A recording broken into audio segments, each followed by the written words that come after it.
Geometry का एक important section start करने जा रहे हैं जिसका नाम है सर्कल। ठीक है, आज हम लोग सर्कल में सबसे पहले कुछ थ्योरम को जानने का प्रयास करेंगे और उसी थ्योरम के बेसिस पर कुछ प्रॉब्लम्स को भी सॉल्व करेंगे। तो आइए सीखते हैं। सबसे पहला थ्योरम है, ठीक है, सबसे पहला थ्योरम है कि देखिए यहाँ पे थ्योरम को सीखने का प्रयास कीजिए। ठीक है, मान लेते हैं कि आपके पास एक सर्कल है। ठीक है, क्या है, एक सर्कल है। अब जो है सर्कल का जो सेंटर है वो है ओ। ठीक है, सेंटर क्या है, ओ है। अब मान लेते हैं इस सर्कल पर एक अर्क दिया गया है जो कि है ए और बी। ठीक है, ये ए बी एक अर्क है। ठीक है, ये ए बी क्या है, एक अर्क। ठीक है, सीखने का प्रयास कीजिए। ठीक है, ए बी क्या है, अर्क। और इसी अर्क के द्वारा सेंटर पे जो एंगल फॉर्म होगा, ठीक है, एंगल सबटेंडेड बाय द अर्क A B.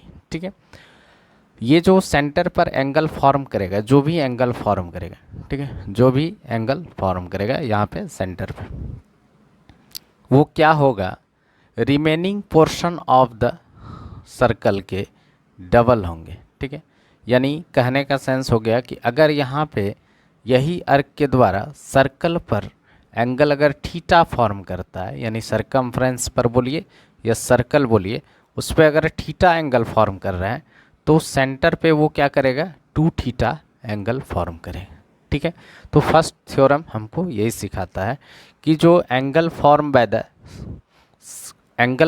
The arc at the centre is double, क्या होता है, angle form by the remaining parts of the circle, यानी remaining parts of the circle पर जो एंगल फॉर्म करेगा उसका डबल होगा किस पर, सेंटर पर। यानी यहाँ पे अगर कहने का सेंस हो गया, ये वर्टेक्स ले लीजिए आप सी। ठीक है, तो यहाँ पे कह सकते हैं कि एंगल ए ओ बी बराबर आप क्या लिख सकते हैं, 2 into angle A C B.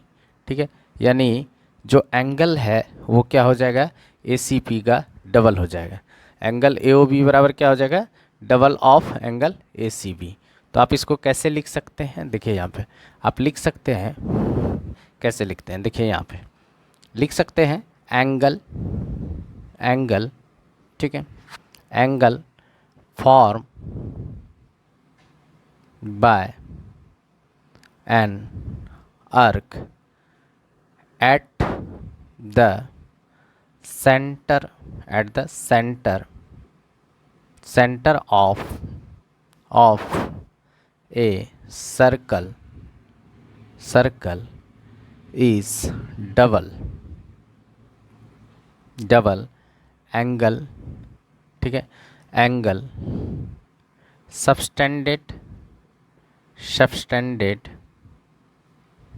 subtended by an arc,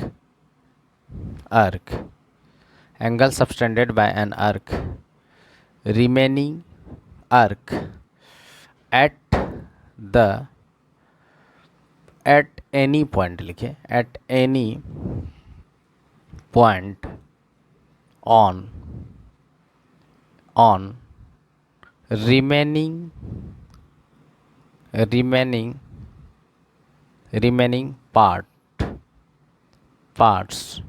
remaining parts of the circle.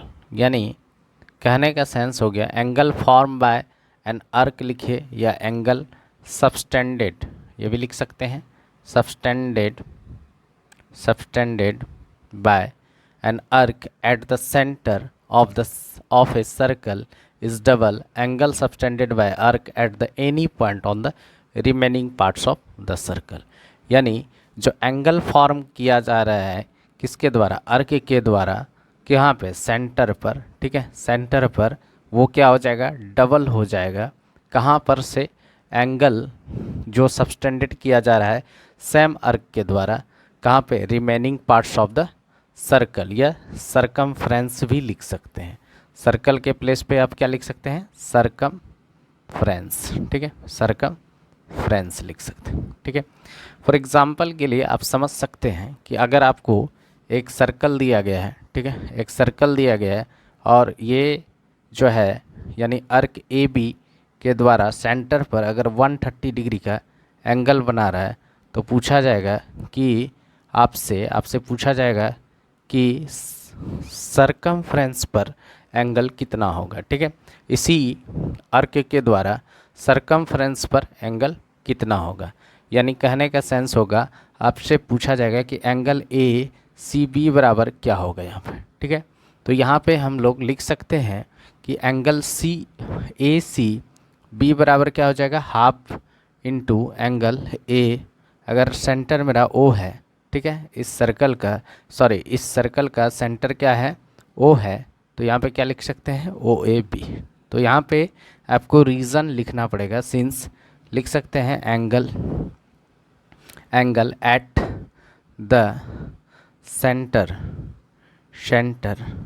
Of a circle is double, ठीक है, कहाँ पे, that of remaining parts of the, ठीक है, यहाँ पे लिख सकते हैं that of remaining parts of the circle. ठीक है, सर्कल बोलिए या सरकमफ्रेंस बोलिए, ये रीज़न आपको डालना पड़ेगा। ठीक है, कि angle at the centre of a circle is double that of the remaining parts of circle, यानी ए सी बी क्या हो जाएगा यहाँ पे, तब ए सी बी हो जाएगा एंगल ए ओ बी बराबर कितना है मेरा, यहाँ पे एंगल ए ओ बी बराबर है 130 डिग्री, तो 130 डिग्री का हाफ कितना हो जाएगा, 65 डिग्री, तो आंसर विल भी कितना हो जाएगा, 65 डिग्री। ठीक है, तो इस तरह से इस थ्योरम को अच्छे से हम लोग समझे। ठीक है, और इसके बेसिस पर काफ़ी प्रॉब्लम्स एग्ज़ाम में एराइज किया जाता है। ठीक है, तो इसको अच्छे से समझने का प्रयास कीजिए कि एंगल जो है सेंटर पर अर्क के द्वारा जो बनाया जाएगा वो डबल होगा किसी सेम अर्क के द्वारा remaining parts of the circle पर कहीं पे भी बनाता है एंगल तो उसका डबल होगा। ठीक है, यानी सेम पार्ट्स। ठीक है, यानी एंगल जो है, एंगल सबटेंडेड बाय द अर्क जो होगा वो eight the centre is double angle subtended bye the arc at the circle, यानी सर्कल पर का क्या हो जाएगा, डबल हो जाएगा। सर्कल पे कहीं पे बनाएगा, किसी भी पॉइंट पर बनाएगा, ठीक है, तो वो उसका क्या हो जाएगा, डबल होगा। ठीक है, कीजिए कि ये जो अर्क है, ठीक है, अब देखिए अर्क ये वाला जो पार्ट है, अर्क के द्वारा जो एरिया ये कवर किया गया, ठीक है, ये वाला जो एरिया है, ठीक है, या इस दोनों पॉइंट को ज्वाइंट कर दीजिए ए और बी को, तो ये कहलाएगा कोड। ठीक है, ठीक है, ये क्या कहलाएगा, कोड कहलाएगा। ठीक है, ये कोड कहलाएगा। तो इस वाले को हम लोग क्या कहते हैं, सेगमेंट बोलते हैं। तो या आप इसको जो अर्क के द्वारा ए बी जो अर्क है यहाँ पे क्या है, माइनर अर्क। ठीक है, माइनर अर्क। ठीक है, माइनर अर्क। अब यहाँ पे ए बी जो है माइनर अर्क है, और ये वाला जो पोर्शन है यानी जो सरफेस कवर किया गया, एरिया जो रीजन कवर किया गया ए बी अर्क के द्वारा, इसको हम लोग बोलते हैं सेगमेंट। क्या बोलते हैं, सेगमेंट बोलते हैं। ठीक है, यानी कोड के द्वारा जो एरिया कवर किया गया, यानी ए बी एक कोड है यहाँ पे, और कोड के द्वारा जो एरिया कवर किया गया उसको हम लोग क्या बोलते हैं, सेगमेंट। तो यहाँ पे ये भी ध्यान देना है कि इस सेगमेंट में आपको एंगल नहीं क्रिएट करना है, या इस अर्क के सर्कल पे यानी अर्क के पार्ट्स में सर्कल या सरकमफ्रेंस के किसी भी पॉइंट पर एंगल क्रिएट नहीं करना।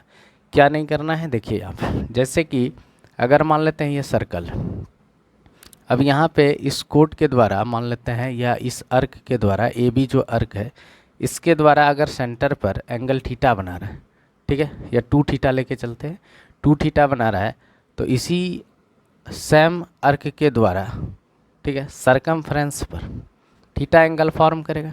ठीक है, थीटा एंगल फॉर्म करेगा, लेकिन आप ये नहीं कह सकते हैं कि इसी अर्क के द्वारा सेम सेगमेंट में, यानी सेम सेगमेंट में ये थीटा एंगल फॉर्म करेगा, ये गलत हो जाएगा। ठीक है, तो यहाँ पे क्या हो जाएगा, यहाँ पे जो फॉर्म होगा वो हो जाएगा 180 डिग्री माइनस थीटा हो जाएगा। ठीक है, ये भी हम साइक्लिक क्वाड्रिलेटरल्स के थ्रू भी जान सकते हैं, या तो आप लिख सकते हैं यहाँ पे ए ओ बी, तो यहाँ पे ए ओ बी, तो रिफ्लेक्स एंगल यहाँ पे लिख सकते हैं, रिफ्लेक्स एंगल, यहाँ पे लिखिए रिफ्लेक्स एंगल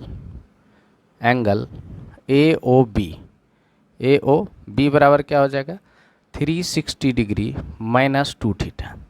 ठीक है, क्या हो जाएगा reflex angle A O B बराबर क्या हो जाएगा 360 डिग्री माइनस 2 थीटा।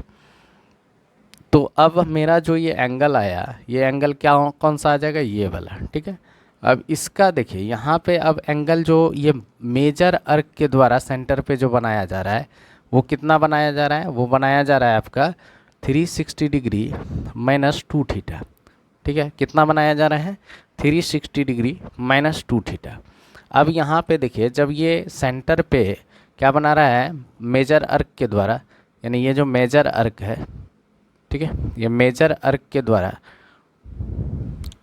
सेंटर पे कितना एंगल बना रहा है 360 डिग्री माइनस 2 थीटा। तो इसी अर्क के द्वारा रिमेनिंग पार्ट्स का मतलब हुआ इस पार्ट को छोड़ करके जो अब बचा है, यानी इस अर्क यानी मेजर अर्क के पार्ट में नहीं वो एंगल बनाना है सरकमफ्रेंस पर, उसको छोड़ करके जो रिमेनिंग पार्ट्स हैं उस पर जो एंगल बनेगा वो इसका हाफ बनेगा। ठीक है, यानी ये सेंटर का जो है हाफ बनेगा, क्योंकि ये रिमेनिंग पार्ट्स का क्या होता है डबल होता है। तो इसका अगर हाफ कीजिएगा, यानी एंगल यहाँ पे ले लीजिए, ये सी था तो ये डी ले लीजिए। ठीक है, तो यहाँ पे आप लिख सकते हैं एंगल ए डी बी बराबर क्या हो जाएगा 1/2 एंगल, यानी एंगल या reflex angle A O B. क्या लिखिएगा reflex angle A O B. तो यहाँ पे क्या हो जाएगा 1/2, रिफ्लेक्स एंगल कितना निकला है 360 डिग्री माइनस 2 थीटा। इसको हाफ कीजिएगा तो क्या आ जाएगा 180 डिग्री माइनस थीटा। तो ये वाला एंगल क्या आ जाएगा 180 डिग्री माइनस थीटा हो जाएगा। ठीक है, तो आइए अब नेक्स्ट थ्योरम को और भी डिटेल में जानने का प्रयास करते हैं। तो धीरे धीरे नेक्स्ट थ्योरम कहता है कि देखिए नेक्स्ट थ्योरम को भी जानने का प्रयास कीजिए। जैसे कि आपके पास एक सर्कल है, ठीक है, ये सर्कल है, ठीक है। अब यहाँ पे इसका सेंटर अगर ओ है, ठीक है, इसका सेंटर क्या है ओ है। अब इस सेंटर को देखिए, ये सेंटर ओ है और यहाँ पे ए और बी क्या हो गया डायमीटर हो गया। यहाँ पे ए बी क्या हो गया आपके पास डायमीटर हो, ये हो गया आपके पास डायमीटर। ठीक है, ये हो गया डायमीटर, ए बी क्या है डायमीटर, ओ क्या है सेंटर। अब देखिए ये डायमीटर क्या करता है, ये सर्कल को दो पार्ट्स में डिवाइड कर देता है।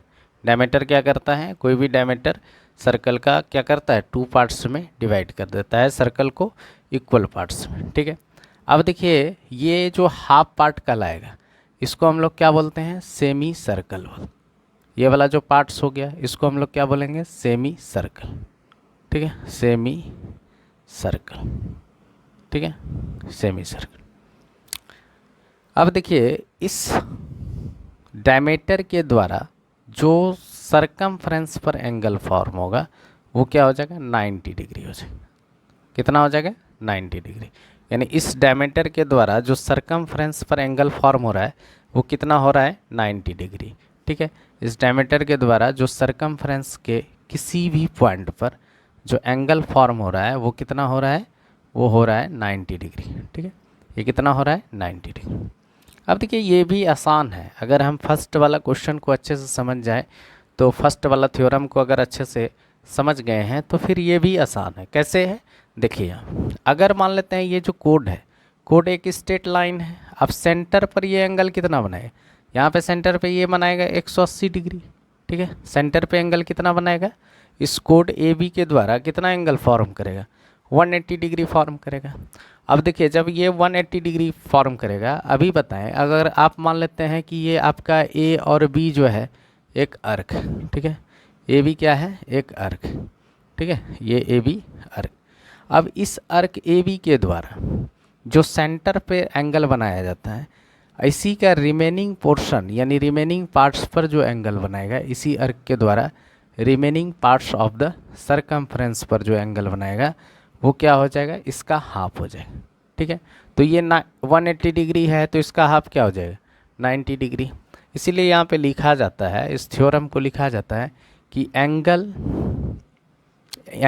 इन ए सेमी सर्कल इस क्या होता है, इस ए इज 90 डिग्री, ठीक है। इस कितना होता है 90 डिग्री, यानी angle in a semi circle इस कितना होता है 90 डिग्री। तो इस तरह से आप निकाल सकते हैं, ठीक है। या आप ऐसे भी लिख सकते हैं एंगल, यहाँ पे ये भी लिख सकते हैं आप angle subtended bye A diameter at the circle, ठीक है, एट द सर्कल इस क्या होता है 90 डिग्री, ठीक है। Angle subtended bye A diameter at the circle, या यहाँ पे आप सर्कल के जगह पे सरकमफ्रेंस भी लिख सकते हैं, ठीक है, सरकमफ्रेंस, ठीक है, ये भी लिख सकते हैं, ठीक है। तो angle subtended bye A diameter at the circle या सर्कल या सरकमफ्रेंस इज 90 डिग्री, ठीक है। तो इस तरह से आप इस थ्योरम को भी जान लिए, ठीक है, कि एंगल जो है सेमी सर्कल का क्या होगा, किसी भी एक सेमी सर्कल का एंगल क्या होगा 90 डिग्री वो फॉर्म करेगा। किस पर, कहाँ पे करेगा फॉर्म, रिमेनिंग यानी सर्कल पर। Angle in a semi circle eight a circle या सरकमफ्रेंस एट ए सरकमफ्रेंस क्या हो जाएगा इस 90 डिग्री, ठीक है। ये भी लिख सकते हैं angle in a semi circle eight A circumference इस कितना होता है 90 डिग्री, ठीक है। तो इस तरह से ये क्वेश्चन को सॉल्व कर। आइए नेक्स्ट थ्योरम भी बहुत आसान है, ठीक है, इसको भी जानने का हम प्रयास करेंगे, ठीक है। नेक्स्ट थ्योरम क्या है, देखिए कि जैसे कि अगर आपके पास एक सर्कल है, ठीक है, एक सर्कल है, ठीक है। अब इस सर्कल का सेंटर क्या है ओ है, ठीक है, और मान लेते हैं कि यहाँ पे एक अर्क है ए और बी, ठीक है। अब इस अर्क के द्वारा जो सेंटर पे एंगल फॉर्म हो रहा है वो हो रहा है 2 थीटा। सपोज कीजिए ये 2 थीटा हो रहा है, ठीक है। ये जो एंगल फॉर्म हो रहा है इस अर्क के द्वारा सेंटर पे कितना हो रहा है 2 थीटा। अब इसी अर्क के द्वारा remaining parts of the circle, ठीक है, remaining parts of the circle, remaining parts का मतलब हुआ इस अर्क के अलावा, यानी जो पार्ट ए बी है इस ए बी पार्ट्स के अलावा कहीं पर भी एंगल जो फॉर्म होगा इसका क्या हो जाएगा हाफ हो जाएगा, ठीक है। तो ये हो गया थीटा। अब देखिए ये फिर यहाँ पे भी अगर इस यही अर्क के द्वारा अनदर पॉइंट पर, यानी जैसे एक पॉइंट है मान लेते हैं सी पर बनाया, दूसरा डी पर बनाया, ये भी थीटा बनाएगा क्योंकि ये भी तो हाफ होगा इसका, ठीक है। अगर मान लेते हैं ये 2 थीटा है तो ये भी थीटा होगा, ठीक है। अगर हम इसको कुछ समय के लिए भूल जाएं तो यहाँ पे देखिए ये 2 थीटा एंगल बना रहा है सेंटर पे इस अर्क के द्वारा, इस अर्क के द्वारा जो है सेंटर पे जो एंगल फॉर्म हो रहा है वो कितना हो रहा है 2 थीटा। अब इसी अर्क के द्वारा जो किसी भी remaining parts of the circumference वो जो बनाएगा remaining parts of the circumference वो क्या हो जाएगा इसका हाफ होता है, यानी remaining parts of the circumference का ये डबल होता है। तो ये थीटा है तो ये 2 थीटा, तो इसका तो हाफ रहेगा हमेशा। तो इस थ्योरम को हम लोग जानते हैं कि एंगल बोल सकते हैं angles in the same segment of a circle क्या होता है आर इक्वल, क्या होता है इक्वल होता है, कि एंगल्स जो होते हैं angles in a same segment of the circle are equal, यानी कोई भी एंगल होगा वो इक्वल होगा, ठीक है, जो सेम अर्क के द्वारा बनाया गया। ये भी बात याद रखना है यहाँ पे कि सेम अर्क भी होना चाहिए, ठीक है। तो इसलिए लिखा भी गया है angle in the same segment of a circle are equal, यानी कहने का सेंस हो जाएगा कि यहाँ पे एंगल क्या हो जाएगा एंगल ए सी बी बराबर क्या हो जाएगा एंगल ए डी बी हो जाएगा, ठीक है। यानी यहाँ पे एंगल ए सी बी बराबर क्या हो जाएगा एंगल ए डी बी हो जाएगा। तो इस तरह से ये भी थ्योरम है, काफ़ी आसान है और काफ़ी यूजेस होता है इस थ्योरम का प्रॉब्लम्स को सॉल्व करने के टाइम में। जब आप सर्कल से रिलेटेड प्रॉब्लम्स को सॉल्व कीजिएगा तो इस थ्योरम का काफ़ी ज़्यादा यूजेस होता है। ठीक है, तो आइए नेक्स्ट थ्योरम को जानने का प्रयास करते हैं, कॉन्सेप्ट को सीखने का प्रयास करते हैं जिसका नाम है साइक्लिक क्वाड्रिलेटरल्स। उसको भी सीखने का प्रयास करते हैं। क्या होता है, सबसे पहले हम लोग सीखेंगे कि साइक्लिक क्वाड्रिलेटरल्स क्या होता है, फिर उससे रिलेटेड कुछ थ्योरम को भी जानेंगे। ठीक है, तो आइए सीखते हैं सबसे पहले साइक्लिक क्वाड्रिलेटरल। ठीक है, कि साइक्लिक क्वाड्रिलेटरल्स क्या होता है।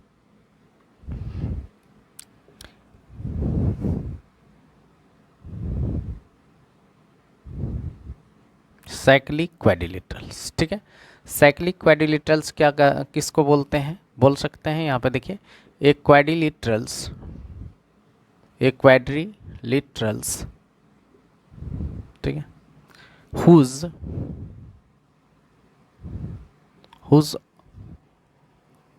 all four vertices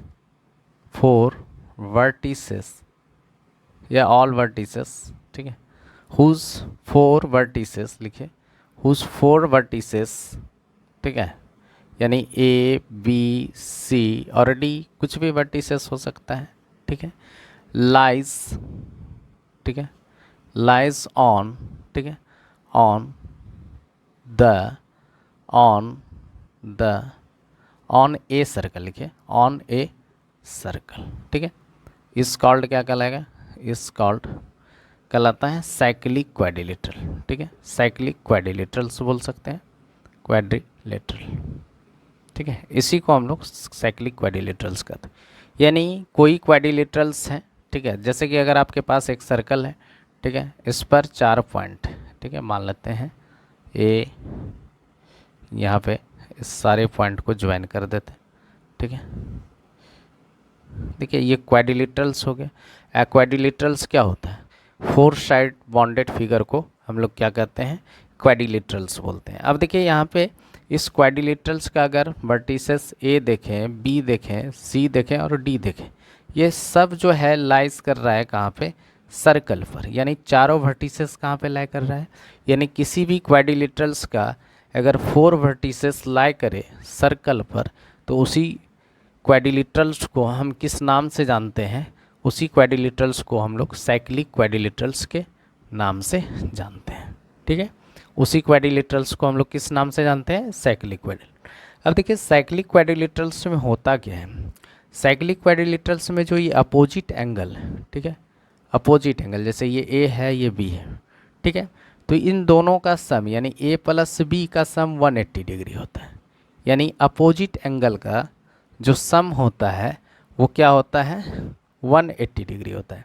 यानी कहने का सेंस हो गया, यहाँ पे ए क्या है मेरा, एंगल बी ए डी है, यहाँ पे लिख सकते हैं एंगल बी ए डी। ठीक है, और यहाँ पे देखिए बी क्या है, angle B C D plus angle B C D बराबर 180 डिग्री होगा।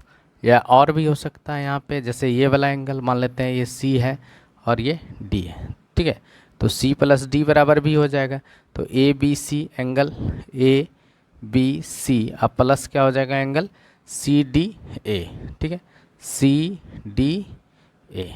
ठीक है, तो इस दोनों का सम भी 180 डिग्री हो। यानी साइक्लिक क्वाड्रिलेटरल्स में क्या होता है, अपोजिट एंगल का सम क्या होता है, 180 डिग्री होता है। ठीक है, यानी ये जो एंगल है इन दोनों का सम क्या होता है, सप्लीमेंट्री होता है। ठीक है, सप्लीमेंट्री होता है, क्या होता है, सप्लीमेंट्री होता है। तो यहाँ पे लिख सकते हैं आप कि यहाँ पे लिख सकते हैं कि सम ऑफ, यहाँ पे सम ऑफ पेयर ऑफ, ठीक है,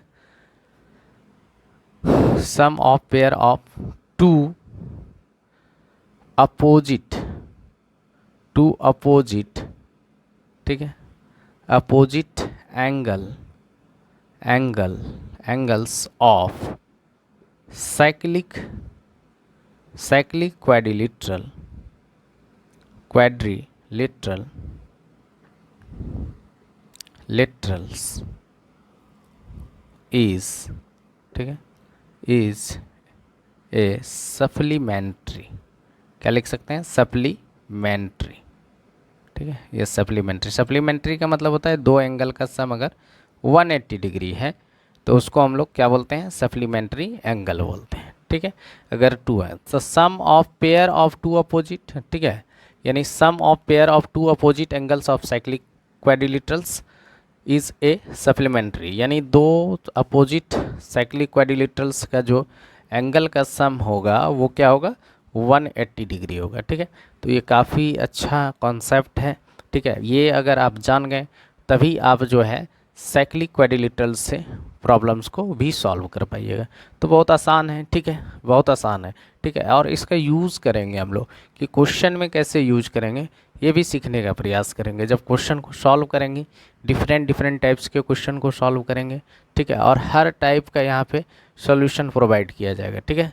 जितने भी टाइप के क्वेश्चन हैं वो सारे टाइप्स के क्वेश्चन आपके जो बोर्ड्स के लिए इम्पोर्टेंट्स होता है वो सारे क्वेश्चन आपको प्रोवाइड किया जाएगा, ठीक है। तो यहाँ पे टू लिखने का नहीं लिखना है, ठीक है। Sum of pair of opposite angles of the cyclic quadrilaterals is क्या होता है, सप्लीमेंट्री होता है, ठीक है। तो पेयर का मतलब ही जोड़ा होता है, तो फिर पेयर ऑफ टू लिखने का कोई ज़रूरत नहीं है, ठीक है। तो आप लिख सकते हैं यहाँ पे कि sum of pair of opposite angles, ठीक है, opposite angles of cyclic quadrilaterals क्या होता है, सप्लीमेंट्री, ठीक है। या यहाँ पे भी ऐसे भी लिख सकते हैं, अगर आपको लिखना है sum of pair of opposite angles of the cyclic quadrilaterals supplementary है, इसको ये भी स्टेटमेंट लिख सकते हैं, ऐसा भी स्टेटमेंट लिख सकते हैं कि अपोजिट, ठीक है, यहाँ पे लिख सकते हैं द अपोजिट, ठीक है, the opposite angles of a cyclic quadrilateral quadrilateral,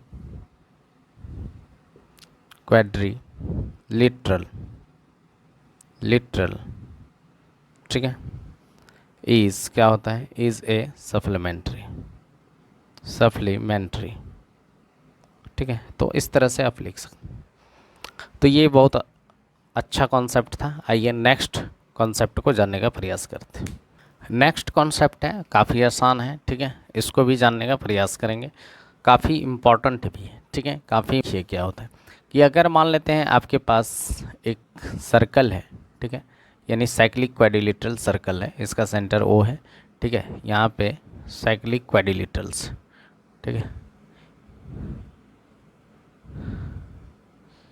ठीक है, साइक्लिक क्वाड्रिलेटरल, ये मान लेते हैं ए है, बी है, सी है और डी है, ठीक है। ये एक साइक्लिक क्वाड्रिलेटरल्स है। अब यहाँ पे देखिए साइक्लिक क्वाड्रिलेटरल्स के एक साइड को क्या करते हैं, प्रोड्यूस करते हैं। एक साइड को अगर हम प्रोड्यूस कर देते हैं तो जो एंगल फॉर्म होगा, यानी इसको हम लोग क्या कहेंगे, एक्सटेरियल एंगल कहेंगे, ठीक है। इसको एक्सटेरियल एंगल ऑफ साइक्लिक क्वाड्रिलेटरल्स बोलेंगे, एक्सटेरियल एंगल, ठीक है। इसको हम लोग क्या बोलेंगे, एक्सटेरियल एंगल, ठीक है। जो एक्सटेरियल एंगल होता है साइक्लिक क्वाड्रिलेटरल्स का, वो क्या होता है, साइक्लिक क्वाड्रिलेटरल के इंटीरियल एंगल, यानी जो अपोजिट इंटीरियल एंगल होता है उसका इक्वल हो जाता है, ठीक है। यानी ये अगर ए है तो इसका इंटीरियल अपोजिट एंगल भी ए हो जाएगा, ठीक है। तो यहाँ पे आप लिख सकते हैं कि if A side of a cyclic, ठीक है,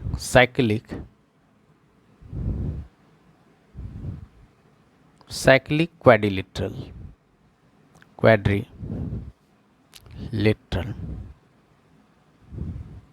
if a side of a cyclic quadrilaterals is produced, ठीक है, ठीक है, then exterior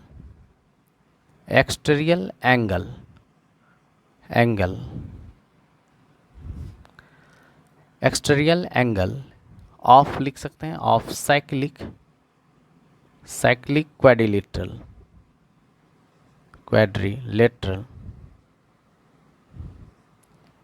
quadrilaterals is equal to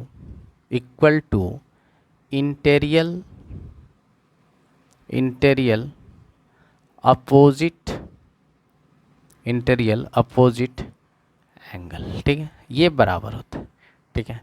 अगर आपको शॉर्ट में भी लिखना है स्टेटमेंट को, जब आप कंक्लूज़न लिखोगे किसी भी स्टेटमेंट को जब लिखोगे तो वहाँ पे आपको कंक्लूज़न लिखना पड़ेगा। जैसे कि आप अगर यहाँ पे मान लेते हैं इस लाइन को डी मान लेते हैं ई है, ठीक है, तो आप जैसे लिखोगे एंगल डी सी ई, ठीक है, बराबर लिखोगे एंगल यहाँ पे क्या लिखोगे बी ए डी। तो ये जब स्टेटमेंट आप लिखिएगा तो ये आपको कंक्लूज़न लिखना पड़ेगा कि आखिर कॉजेस लिखना पड़ेगा कि ये कैसे आया, ठीक है, कि भाई ये जो आप लिखे हैं इसका क्या कारण है, कैसे आप लिखें, कौन सा थ्योरम को अप्लाई किए, इसके प्रॉपर्टीज़ को लिखना पड़ेगा, अदरवाइज़ आपका नंबर को कट कर लिया जाएगा, ठीक है। तो यहाँ पे आप लिख सकते हैं, छोटा में भी लिख सकते हैं यहाँ पे क्या लिख सकते हैं, द एक्सटेरियल, ठीक है, the exterior angle of cyclic, ठीक है, the exterior angle of cyclic quadrilaterals, ठीक है, is equal to interior opposite angle, यानी ये इंटीरियल अपोजिट एंगल के बराबर होंगे, ठीक है। तो इस तरह से आप इस थ्योरम को जानने का प्रयास किए और इस थ्योरम में यही है। अब कुछ हम लोग इसी जो अभी हम थ्योरम पढ़े हैं उसी के बेसिस पर कुछ प्रॉब्लम्स को भी सॉल्व करेंगे। तो आइए देखते हैं फर्स्ट क्वेश्चन क्या दिया गया है। क्वेश्चन दिया गया है, फर्स्ट क्वेश्चन काफ़ी आसान है और थ्योरम को अब हम लोग यूज करेंगे। अभी जो हम लोग थ्योरम जाने उसी थ्योरम के बेसिस पर इस प्रॉब्लम्स को सॉल्व करेंगे। सबसे पहले इस क्वेश्चन को देखिए, यहाँ पे देखिए क्या है कि इन क्वेश्चन को एक बार रीड कर लीजिए। In the given figure O is the centre of the circle, angle O A B, ठीक है, ओ क्या है यहाँ पे सेंटर है, ठीक है, सेंटर, और एंड ओ सी डी ये दिया हुआ है 30 डिग्री और 40 डिग्री, ठीक है। और आपसे पूछा है कि angle find the angle A O C, यानी आपसे ये एंगल पूछा है कि क्या होगा ए ओ सी, ठीक है। अब यहाँ पे देखिए आपके पास अगर आप ज्वाइन कर देते हैं इस लाइन को, थोड़ा सा यहाँ पे कंस्ट्रक्ट करना पड़ेगा, ठीक है। कंस्ट्रक्ट क्या करना है, ठीक है, कंस्ट्रक्ट लिख सकते हैं कि आप कंस्ट्रक्ट किए, ठीक है, कंस्ट्रक्शन क्या किया, ज्वाइन ओ बी, ठीक है, ओ बी को ज्वाइन कर लीजिए। जब ओ बी को ज्वाइन कर लीजिएगा इस पॉइंट को ज्वाइन कर लीजिएगा, ठीक है। तो अब देखिए इन ट्रायंगल अगर बात कीजिएगा तब in triangle A O B, ठीक है, ए ओ बी बराबर क्या हो जाएगा, यहाँ पे एंगल जो है ओ ए बी बराबर हो जाएगा एंगल ओ बी ए, ठीक है, ये दोनों बराबर हो जाएगा, यानी जो एंगल यहाँ पे होगा, ठीक है, वही एंगल ये हो जाएगा। क्यों हो जाएगा, देखिए ये भी रेडियस हो गया, ये भी रेडियस हो गया, और जब दो साइड्स इक्वल हो जाता है, दो साइड्स इक्वल हो जाता है तो वो कौन सा ट्रायंगल फॉर्म करता है, आइसोसेलेस ट्रायंगल। और आइसोसेलेस ट्रायंगल में टू साइड्स इक्वल होता है और उसका जो टू अपोजिट एंगल्स होता है, टू अपोजिट इंटीरियर एंगल, वो भी इक्वल होता है, ठीक है। तो यहाँ पे ये बराबर क्या हो गया, ये बराबर हो गया 30 डिग्री। तो आप लिख सकते हैं, सीन से लिख सकते हैं कि ओ ए बराबर ओ बी है, ठीक है। यहाँ पे यही लिखना है रीज़न में कि ओ ए बराबर ओ ए बराबर ओ बी है, ठीक है, ठीक है। तो यहाँ पे अब फिर अगेन लिख सकते हैं, अगेन कर लीजिए। अगेन में क्या कर लीजिएगा, इन ट्रायंगल अगर आप ओ बी सी में बात करते हैं तो एंगल जो है यहाँ पे ओ सी बी बराबर क्या हो जाएगा, एंगल ओ बी सी हो जाएगा, बराबर ये भी हो जाएगा 40 डिग्री, ठीक है, ये भी 40 डिग्री हो जाएगा। सेम रीज़न हो जाएगा यहाँ पे भी हो जाएगा कि ओ सी बराबर क्या हो गया, ओ बी, ये रेडी है, ठीक है, ये क्या है रेडी है, यानी रेडियस, ठीक है। अब रेडियस है तो क्या हो जाएगा, ठीक है, देयरफॉर यहाँ पे लिख सकते हैं देयरफॉर ट्रायंगल ओ ए, ठीक है, sorry O B C is an isosceles, isosceles triangle, ठीक है। तो ये आइसोसेलस ट्रायंगल फॉर्म हो जाएगा, समझ में गए। अब यहाँ पे देखिए, अब अगर हम बात करें कि एंगल जो है ए बी सी बराबर क्या हो जाएगा, एंगल हम लिख सकते हैं angle A B O plus angle लिख सकते हैं ओ बी सी। तो ए बी ओ कितना है आपके, ए बी ओ देखिए यहाँ पे ये जो है एंगल ए, ठीक है, ए बी ओ, ठीक है, यानी बी वाला पूछ रहा है, ये वाला नहीं है, यानी एंगल कौन सा है, ये वाला, ठीक है। तो ओ ओ बी ए पूछिए, ये मिडिल में एंगल को इंडिकेट करता है, जो मिडिल में वर्टेक्स होता है वही एंगल को रिप्रेजेंट करता है। तो ये कितना हो गया 30 डिग्री, ठीक है। और यहाँ पे है ओ बी सी, ठीक है, तो ओ बी सी बराबर कितना है मेरा 40 डिग्री, ऐड कर दीजिए तो ओवरऑल कितना हो गया 70 डिग्री, ठीक है। तो आपका ए बी सी बराबर कितना आ गया 70 डिग्री आ गया।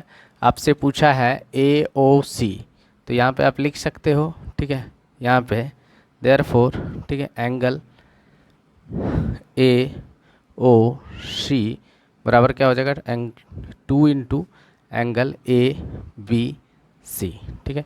यहाँ पे लिख सकते हैं, अब रीज़न दीजिए, यहाँ पे रीज़न लिखना पड़ेगा एंगल, ठीक है, angle at the centre is क्या होता है डबल, ठीक है, angle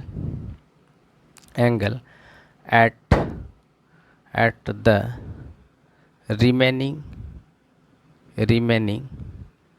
parts of the circle, यानी remaining parts of the circle का ये क्या होता है डबल होता है। तो ए बी सी बराबर कितना आया 2 इंटू 70, तो ये हो गया 140 डिग्री। आपसे यही पूछा था, यही आपका आंसर हो गया, ठीक है। कितना आ गया 140 डिग्री, ठीक है। तो काफ़ी आसानी से हम लोग सॉल्व किए और बहुत आसान है। In triangle A O B में आप ओ ए बी बराबर और ये दोनों बराबर हो जाएगा, यानी ये वाला एंगल और ये वाला एंगल बराबर हो जाएगा, ये भी 30 डिग्री हो जाएगा, ठीक है, ये भी 30 डिग्री हो गया। अब देखिए ये वाला साइड इक्वल है, ये वाला भी साइड रेडियस है, तो ये 40 डिग्री है, तो ये भी आपका क्या हो जाएगा 40 डिग्री हो जाएगा, ठीक है, ये भी क्या हो जाएगा 40 डिग्री हो जाएगा। तो अगर हम पूरे एंगल की बात करें, ये पूरा एंगल की बात करें तो क्या हो गया 30 + 40, ये क्या हो गया 30 + 40 बराबर क्या हो गया 70 डिग्री। अब देखिए ये 70 डिग्री हो गया। अब इसका क्या होता है एंगल एट द सेंटर जो होता है, वो जो remaining parts of the circumference पर जो एंगल फॉर्म होता है आर्क के द्वारा, ठीक है, उसका क्या होता है डबल होता है। तो ये अगर मान लेते हैं 70 डिग्री है तो ये डबल हो जाएगा 2 इंटू 70 डिग्री हो जाएगा, तो ये हो जाएगा 140 डिग्री। तो आपसे यही एंगल पूछा था, ये वाला एंगल, तो आप आसानी से निकाल लिए, ठीक है। तो अब जो है नेक्स्ट वीडियो में हम सिर्फ प्रॉब्लम्स बताएंगे, डिफरेंट टाइप्स के प्रॉब्लम्स, ठीक है, सारे प्रॉब्लम्स को बताएंगे, जितना भी आपके बुक में प्रॉब्लम्स है ज्योमेट्री का सारा प्रॉब्लम्स को हम डील करेंगे, ठीक है। तो अगर आप लोग को सेशन अच्छा लगता है तो लाइक एवं सब्सक्राइब ज़रूर कीजिए और अपने दोस्तों के बीच में शेयर भी कीजिए। आज के लिए इतना ही, धन्यवाद।